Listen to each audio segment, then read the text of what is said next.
Welcome back, and thank you for continuing with the course. Let us start this week with a little historical puzzle.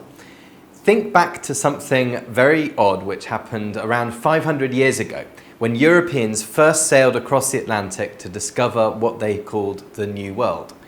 What did the Spaniards, the British, and the Portuguese call the people they found already living there? In what is now the US and Canada, they called them Red Indians. Right through Central and South America, from the Rio Grande to the Amazon, from Mexico to Peru, they called the inhabitants Indians.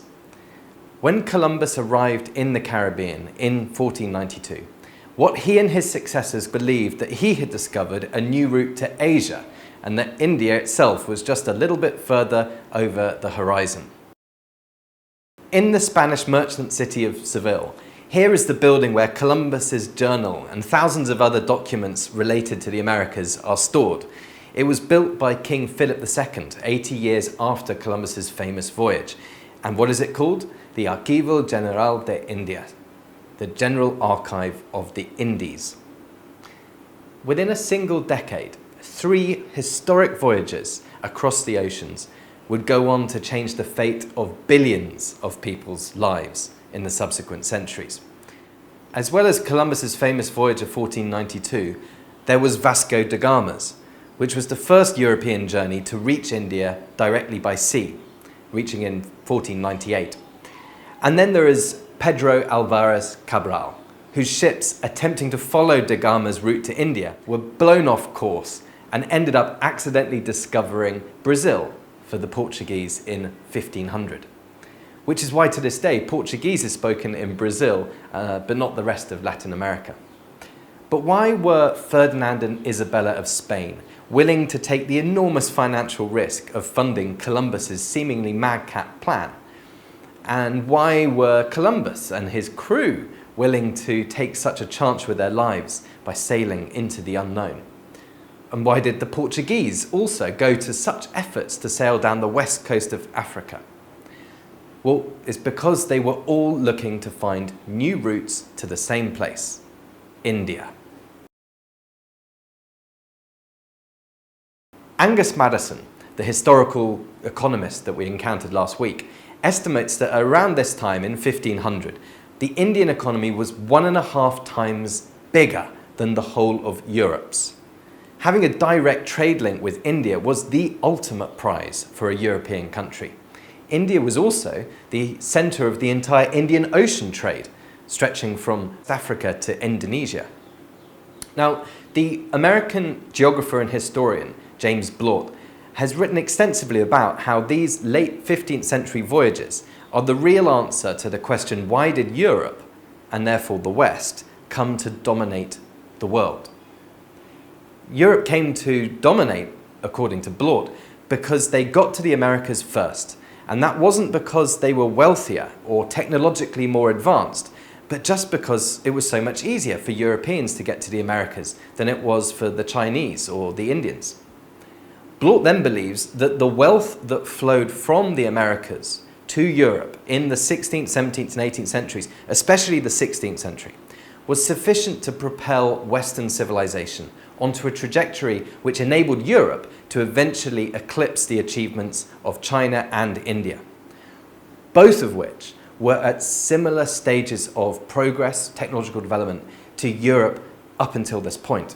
And of course, they were much wealthier economies at that time. Inspired by Blort, the British international relations scholar John Hobson has even recently argued the case for the Eastern origins of Western civilization, showing how the transfer of many of the technologies and ideas, as well as the wealth critical for the rise of the West, actually came from China and India. We might think that the people of poor little Europe hadn't had much contact with faraway India, but in fact, for 2,000 years or more, India has been very important to Europe because it was the source of so many of the things that Europeans so greatly desired. Pepper and spices to make their food more palatable, cotton, textiles, and silks, precious stones, pearls, and jewelry, medicinal plants and ointments, including strange things like the Himalayan plant oil spikenard, which is mentioned frequently in the Bible, came to represent St. Joseph, in fact, and the present Pope Francis has included it in his coat of arms. Even the highest quality steel originally came from India, before it was famously fashioned into blades in Damascus, providing the swords and daggers that were so sought after across the Mediterranean and Europe. So important was trade with India to the mighty Roman Empire that at its height 2,000 years ago, a third of all its state income may have come from taxes imposed on goods which came from India via the Red Sea into Roman-controlled Europe before leaving Alexandria, the great port of the eastern Mediterranean coast. Historian Rahul McLaughlin has done fascinating research on this in the last few years, on the forgotten dimension of the Roman Empire, and links to his book and others on the following page. One of the reasons why certain parts of Europe were so desperate to find a new route to India in the late 15th century was that one of the principal land routes had become much more complicated following the fall of Constantinople to the Ottomans in 1453. The Genoese, Spanish and Portuguese, amongst others, were also very jealous of the monopoly on Indian goods that Venice had now achieved. Because for 500 years, Venetians dominated the European trade with India due to their close relationship with the Mamluk Empire, which controlled Egypt, Palestine and Syria at the time. This area had always been the main route for trade between India and the European. It's no wonder that the Venetians refused to fund Columbus when he asked them to finance his project. And if you ever take a gondola on the Grand Canal in Venice, remember that it was pepper from India that helped pay for it. For the Spanish, the Portuguese and other Europeans to be able to sail directly to India therefore meant cutting out multiple middlemen, the Venetians and Mamluks and the Ottomans, amongst others. The profits from being able to deal directly with India would be enormous. So it was Europeans' desire to trade with India that gave birth to the great age of exploration and the arrival of Europeans in America. What we're going to look at in this lecture is something of the extraordinary influence that India has had on the outside world, not least on what we call the West, shaping what we call Western civilization to a great extent, in ways large and small. Let us consider another small example, even closer to home, which also couldn't have come about if it wasn't for India. You're all, of course, familiar with the words of that great anthem, the Star-Spangled Banner, and that rather strange fourth line of the verse, which talks of the rocket's red glare, the bombs bursting in air. I'm sure some of you know how those words came to be written, when in 1814, after the wicked British had burnt down Washington, their Navy ships were bombarding a fort in Baltimore Harbor. The man who wrote the lyrics, Francis Scott Key, was an American lawyer who happened to be watching what was going on from a British Navy ship, the HMS Minden, where he was negotiating for an exchange of prisoners. Key gazed on that awful scene of the fort being attacked, not only by cannon, but also by rockets and those bursting bombs, which few people present, including himself, had ever seen before. Almost all that was visible through the smoke was the star-spangled US flag, still defiantly flying as the defenders fought bravely to the last. Hence his inspiration for the song that we now know today as the American national anthem. But what perhaps few Americans are aware of is the connection of that heroic battle and therefore the Star-Spangled Banner with India.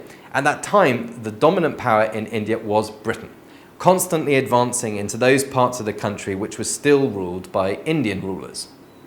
Those rockets, which had never before been used by a Western power, or certainly not as powerful as the ones that were used in the War of 1812, were in fact invented, or rather reverse engineered, by the British from a superior design for rockets that they had experienced being fired upon them by Tipu Sultan, the great ruler of the southern Indian kingdom of Mysore. Guns, bombs and rockets all need gunpowder. And the key ingredient of gunpowder, the enriched uranium of its day, if you like, is saltpeter. And the highest quality and quantity of saltpeter in the world during the 19th century and 18th century came from the fields of Bengal in northeastern India and in the area which is now the present-day state of Bihar, as well as West Bengal. Because this area was under control of the British, access to Bengali saltpeter became an absolutely critical component for British military superiority in the 19th century. It even became a major issue during the American Civil War, including the famous Trent Affair episode of 1861. The Yankees had access to Indian saltpeter via the British, whereas the Confederates did not. A Confederate chemist, John Harrelson, was forced to use human urine, often provided by women as the men were off fighting, as an alternative to saltpeter, and obviously it was less effective. This gave rise to various silly verses, including, I can't resist quoting this, "For 'tis an awful idea, John, gunpowdery and cranky, that when a lady lifts her skirt, she's killing off a Yankee." Now, even the British ship that Key was on when he composed those lines, the HMS Minden, had also actually been made in India by Indians. In fact, the Wadia family of Bombay. Now, the Wadias are one of India's many billionaire families today, overseeing a business that sells a whopping 38% of all the biscuits eaten in India, called Britannia. One of the country's leading textile producers, Bombay Dyeing, and one of India's low-cost airlines, Go Air. So there are a couple of examples of the influence of India on Europe, the West, and in particular America. India was the motivation behind the European discovery of America, and it contributed to the rise of the West through the transfer of technology and of wealth. But in this lecture, we're going to come across dozens more. Some of these may also surprise you.